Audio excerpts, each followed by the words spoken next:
Una revolución en Rusia a principios del siglo XX introducirá, por paradójico que parezca, un grave problema teórico para el marxismo tradicional y su filosofía de la historia. El problema puede resumirse en una simple pregunta: ¿cómo podría darse una revolución proletaria en aquella Rusia que todavía no había tenido su revolución democrático-burguesa?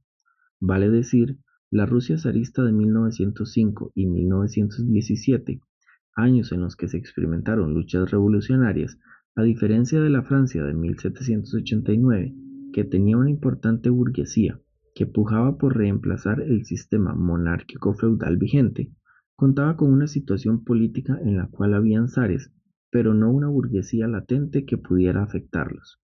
Entonces, según el razonamiento marxista, faltaba una burguesía que hiciera ese trabajo para que a su vez posteriormente ésta fuera desplazada por otra clase social, el proletariado. Pero el problema que ponían en jaque las predicciones marxistas fue que la revolución comunista se produjo saltando etapas, puesto que se pasó de una situación feudal directamente al socialismo, sin pasar en el medio por una revolución burguesa.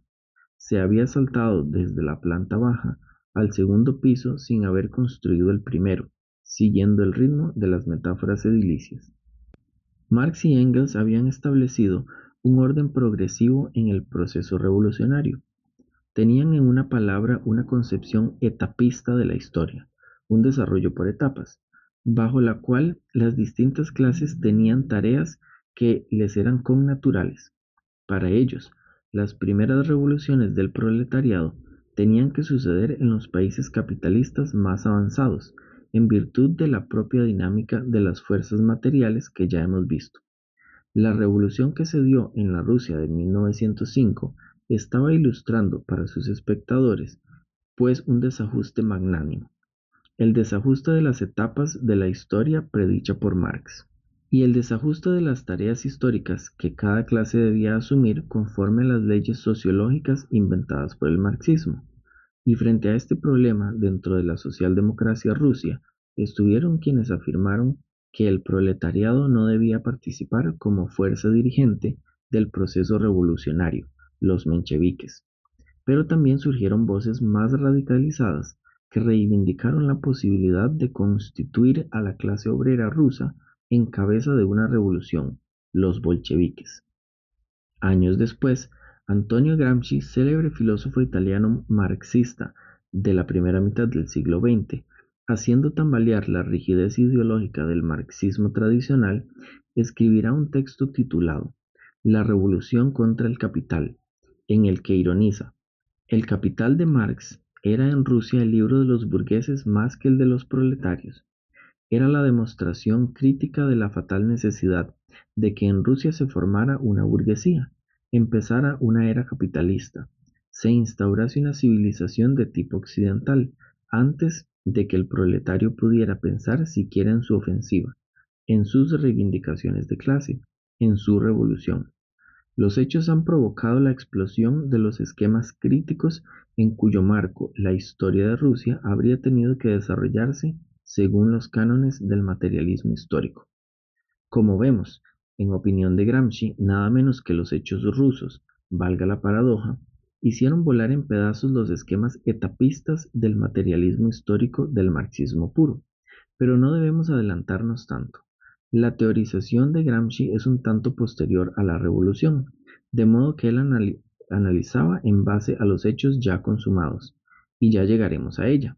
La pregunta que debemos hacernos ahora es: ¿cómo hicieron por entonces los teóricos que estaban observando estos desajustes para explicar el salto de etapas que se dio en Rusia? Y, aún más, justificar la praxis revolucionaria de la clase obrera en el marco de una revolución que debía ser burguesa. Del seno de la Segunda Internacional Socialista, la cual funcionó entre 1889 y 1923, se recurrirá a un concepto que vendrá a suturar la teoría marxista, y ese concepto fue el de hegemonía. ¿A qué refería la hegemonía en un inicio?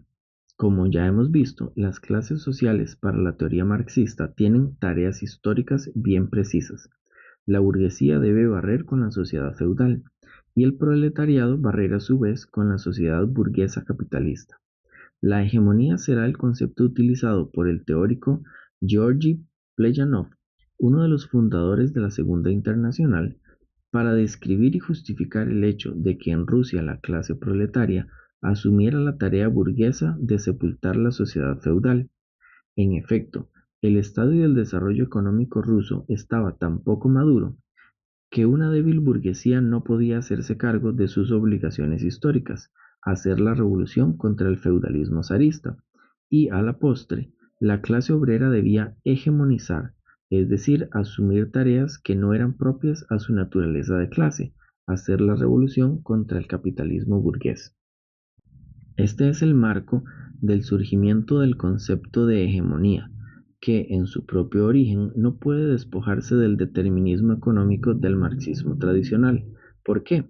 Porque se continúan concibiendo a las clases sociales como grupos con tareas históricas bien definidas, naturales, y la hegemonía es apenas el nombre otorgado al hecho excepcional dado por la asunción por parte de una clase social de una tarea que en teoría no le es propia.